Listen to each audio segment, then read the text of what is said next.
क्या कैसे तैयारी करें या क्वेश्चंस क्या होते हैं, अगर मैं इंटरव्यू के लिए जाऊँ तो कैसे अप्रोच करूँ, क्या करूँ? तो मैं उसी पे सोचा कि बहुत दिन से सोच रहा था कि एक वीडियो बनाऊँगा, आज भी खैर टाइम नहीं है, लेट से ही आया हूँ मैं। तो थोड़ा-सा टाइम निकाल के मैं आपको इस सब में बताते रहूँ। तो फर्स्ट ऑफ ऑल कि अगर आप ज्वेलरी फील्ड जॉइन करना चाहते हैं, तो पहले तो देखो, इस फील्ड में जॉब हमेशा निकलती रहती है एंड खासकर अप्रैल के महीने में, सितंबर के महीने में, बिकॉज़ मार्च या सितंबर के महीने, बिकॉज़ मार्च, अप्रैल, मई के महीने में अक्षय तृतीया आता है एंड अक्टूबर के महीने में धनतेरस आता है। उस टाइम पे किसी भी ज्वेलर्स के पास कितना भी स्टाफ हो वो कम पड़ता है, तो लोग ज़्यादातर वैकेंसी इस टाइम पे निकालते हैं। तो आप उस टाइम पे किसी भी ब्रांड में अगर आप ज्वाइन करना चाहते हैं, इंटरेस्टेड हैं, तो पहले आप अपना रिज्यूम बनाइए, ऑनलाइन सेंड कीजिए या खुद ही किसी ब्रांच में जाके सभी स्टोर्स पे, जैसे जो भी ब्रांड्स है लाइक तनिष्क है, रिलायंस है, मालाबार जो है, लुकास, कल्याण, जो भी है, सब पे आप अपना रिज्यूम सबमिट कीजिए। जैसे ही वहाँ पे वैकेंसी होगा आपको वहाँ से कॉल आ जाएगा। तो चलो, कॉल आ गया, अब जाते हैं इंटरव्यू के लिए। तो क्या क्या चीज़ों की ध्यान देनी चाहिए और कैसे कैसे क्वेश्चन पूछे जाते हैं वो मैं आपको बता दे रहा हूँ। तो सबसे पहले, अगर आप ज्वेलरी फील्ड ज्वाइन करना चाहते हैं तो आपको वेल ग्रूम्ड होकर जाना पड़ेगा। वेल ग्रूम मतलब बिल्कुल भी एकदम अच्छे से होता है। First expression is last expression बोला जाता है। तो पहले वेल ग्रूम्ड होकर चाहिए, क्योंकि इस काम में ये जो लाइन है, इसमें इसमें ग्रूमिंग का पार्ट बहुत इंपॉर्टेंट है। तो जब आप वहाँ पे चाहिए तो अपने बाल को छोटे करवा लीजिए, सेफ, बिल्कुल क्लीन सेव करके रखिए आप। अगर क्लीन सेफ नहीं रखते हैं तो अगर आप सेफ रखते हैं तो बिल्कुल अच्छे से उसको सेट वगैरह करके चाहिए। फॉर्मल शूज़ पहन के चाहिए, लाइक अगर आप पहन सकते हैं तो black pant, white shirt and black shoes, क्योंकि इस लाइन में जो भी शूज़ होते हैं, जो भी कंपनी होती है, ब्लैक शूज़ अलाउड करते हैं। तो ये आप पहन के चाहिए, तो क्या होगा कि आपका जो इम्प्रेशन होगा वो अच्छा पड़ेगा। सेकेंड, जब आप इंटरव्यू के लिए जाते हैं तो फर्स्ट, सबसे अगर जो इंटरव्यू में पहला क्वेश्चन होता है वो ये होता है कि please tell me something about yourself. Self introduction के लिए आपसे पूछते हैं। तो सेल्फ इंट्रोडक्शन में एज ये ज़रूरी नहीं है ऐसे किसी भी ब्रांड में कि आपको इंग्लिश में ही देना है इंट्रोडक्शन। आपको देना, आप जिसमें कंफर्टेबल हो, आप हिंदी में कंफर्टेबल हो, वेरी गुड। अगर आप इंग्लिश में कंफर्टेबल हो देन तब भी ठीक है, मतलब दोनों तरीके से ठीक है। आप हिंदी इंग्लिश किसी में भी जिसमें कंफर्टेबल हो उसमें आप इंटरव्यू दे सकते हो।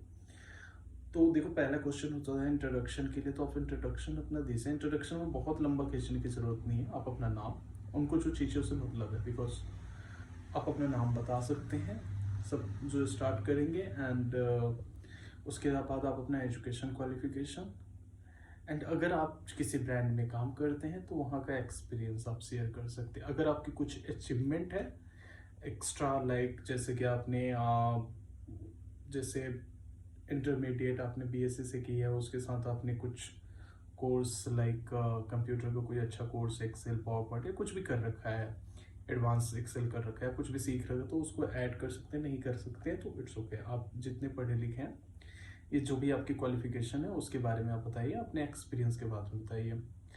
तो फर्स्ट ऑफ ऑल मैं उनके लिए बताता हूँ, अगर आप जाएंगे एंड आपने कहीं का भी आपको एक्सपीरियंस नहीं है एंड आप चाहते हैं इंटरव्यू देने के लिए, तो आपके पास इसके बाद आपकी बातें ख़त्म हो जाएंगी कि बिकॉज आपके पास तो कुछ एक्सपीरियंस है नहीं कि आप शो करेंगे, तो फिर आपसे क्वेश्चन कुछ ज़्यादा पूछा जाएगा।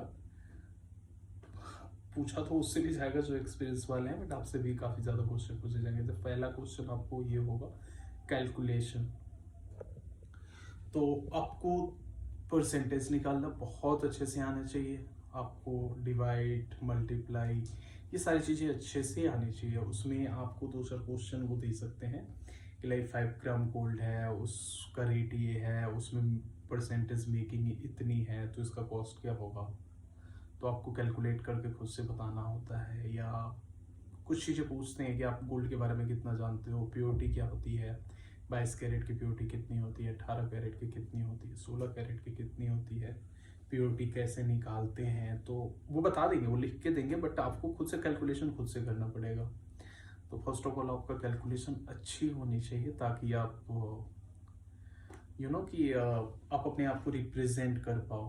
तो ये चीज़ें आपको बहुत ध्यान देना पड़ेगा। थर्ड चीज़ें आपसे पूछी जाएंगी कि सच में कुछ भी चीज़ होते हैं तो आपसे ये बोला जाएगा कि आप किसी भी चीज़ को अगर सेल करने के लिए क्या क्या इम्पोर्टेंट है। सबसे इम्पोर्टेंट चीज़ किसी भी चीज़ को बेचने के लिए क्या होती है। तो हम सभी जानते हैं कि कस्टमर क्या चाहता है, कस्टमर की रिक्वायरमेंट, कि कस्टमर की रिक्वायरमेंट क्या है, उसके अकॉर्डिंग अगर हमें वो मालूम चल जाए तो हम कस्टमर को वो चीज़ें इजीली बेच सकते हैं। लेकिन अगर कस्टमर की हमें रिक्वायरमेंट नहीं मालूम है, अगर उसे चाहिए कुछ और आप उसे समझ नहीं पा रहे हैं और आप कुछ और दिखा रहे हैं, तो आप कितना भी दिखाएंगे तो कस्टमर नहीं ले पाएगा। तो सबसे इम्पोर्टेंट चीज़ आप बोल सकते हैं कि सर सबसे इम्पोर्टेंट चीज़ अगर हमें सेल करना है तो सबसे पहले कस्टमर की रिक्वायरमेंट को समझनी होगी कि कस्टमर आखिर चाहता क्या है, कस्टमर क्या चाहता है। अगर हमने रिक्वायरमेंट कस्टमर की अच्छे से समझ ली तो हमारा 50 टू नहीं 80% सेल वहीं पे टर्न हो जाता है। फिर हम वो चीज़ें दिखाते हैं, हमारी मेहनत भी कम लगती है और कस्टमर के रिक्वायरमेंट के अकॉर्डिंग हम दिखाते हैं। Second cheese and most important cheese, customer service. अब कस्टमर सर्विस का आपको हमेशा बोलना है कि जब भी आप इंटरव्यू देने जाते हैं कि देखिए सर, हमें सबसे इम्पोर्टेंट ध्यान रखना है कस्टमर सर्विस के ऊपर, काम करना है कस्टमर सर्विस को। तो वो सीधे पूछेगा कस्टमर सर्विस कैसे दोगे आप। तो जैसे कस्टमर आए तो उसको ये फील कराना कि वो कितना इम्पोर्टेंट है मेरे लिए। वो कस्टमर उसको बैठते उसको चाय पानी कॉफ़ी वगैरह सर पूछेंगे, उसको हम फील कराएंगे कि आप आए हैं तो हम बहुत खुश हैं। कस्टमर को ऐसा फील होना चाहिए कि हाँ उसकी ज़रूरत थी यहाँ पे। मतलब फील नहीं होता है जैसे हमारे घर में कोई मेहमान आता है तो हम कुछ बहुत दिनों बाद आता है तो हम कैसे खुश होते हैं, तो वैसे हमें फील हैप्पी फील कराना है। तो वो कस्टमर सर्विस का ही पार्ट है। आपकी चाय कॉफ़ी नाश्ता वगैरह हम पूछेंगे बताएंगे। एंड थर्ड चीज़ से होती है कि अगर बाकी स्कीम्स वगैरह होते हैं उसके बारे में आपसे पूछा जा सकता है। एंड मोस्ट इम्पॉर्टेंट चीज़ की लास्ट में ये भी पूछा जा सकता है, पहले भी पूछा जा सकता है कि आपको किसी भी ज्वेलर्स के बाद XYZ आपको इसके बारे में कैसे मालूम है, ये कब स्टार्ट हुआ था या कितने इसके स्टोर हैं। तो ये आपको लिख के ले जाना होगा या उसको सर्च करना होगा कि इस कंपनी के कितने स्टोर्स हैं। तो लाइक आप बता सकते हैं कि सर इसके 400 आउटलेट है तो मुझे चांसेस है ग्रो करने का, या बहुत सारी चीज़ें, इसके आउटलेट इतने ज़्यादा है, इतना का इसका टर्नओवर है सर साल का, तो मुझे मुझे मालूम है कि इसमें मैं सर्वाइव कर पाऊंगा, इसमें मेरी फ्यूचर है। तो ये सारी चीज़ें आपको पता होना चाहिए, क्योंकि कंपनी ये चाहती है कि जब आप ज्वाइन करें तो उसके साथ जुड़े, क्योंकि आपको सिखाने में कंपनी को 6 महीने 1 साल कंपनी आपको फ्री में सैलरी देती है एक तरीके से, ताकि आप सीखें समझें। तो कंपनी को ये नहीं मालूम होना चाहिए कि नहीं नहीं ये तो कंपनी के बारे में कुछ जानता नहीं है, इसकी रिक्वायरमेंट थी तो ये आ गया और फिर जैसे रिक्वायरमेंट कुछ दिन सीख साख के चला जाएगा तो तुम्हें कंपनी निकाल सकती है, मतलब नहीं ले सकती है।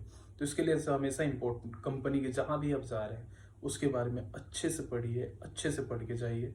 थोड़ा बहुत गोल्ड के बारे में जान लीजिए, थोड़ा बहुत डायमंड के बारे में जान लीजिए, बहुत ज़्यादा जानने की ज़रूरत नहीं है। थोड़ा यूट्यूब पे बहुत सारी चीज़ें होती हैं, प्योरिटी क्या होता है, गोल्ड क्या होता है, डायमंड क्या होता है, थोड़ी बहुत चीज़ें जान लेंगे आपकी शॉप डेफिनेटली आपका इंटरव्यू हो जाएगा। अगर उसमें नहीं होता है तो बहुत जगह ट्रेनिंग के लिए बंदे रखे जाते हैं 2 महीने के लिए, लाइक अक्षय तृतीया में धनतेरस में जो 2 महीने ट्रेनिंग के लिए, तो वहाँ पे भी आप अप्रोच करके पता कर सकते हो कि सर मुझे ट्रेनिंग में 2 महीने के लिए रख लो, क्योंकि 2 महीने आप ट्रेनिंग कर लेते हैं तो आपको अच्छा एक्सपीरियंस हो जाता है और उस बेस पे आपको कहीं पे भी इजली जॉब मिल जाती है। तो आज के लिए इतना ही, धन्यवाद, थैंक यू। अगली वीडियो में मैं ज़रूर बनाऊंगा कि आप कैलकुलेशन कैसे निकालते हैं, ताकि आप अगर रिस्पॉन्स अच्छा रहा तो ताकि आपको ये पता चले कि इंटरव्यू में क्वेश्चन जो पूछे जाते हैं उसके जवाब कैसे देने हैं और कैलकुलेशन कैसे निकालने हैं, प्योरिटी कैसे निकालनी है, रेट कैसे निकालना है। ये सारी चीज़ें मैं आपको बताऊंगा जो आपसे पूछे जाते हैं इंटरव्यू में नेक्स्ट वीडियो में। तब तक के लिए नमस्कार।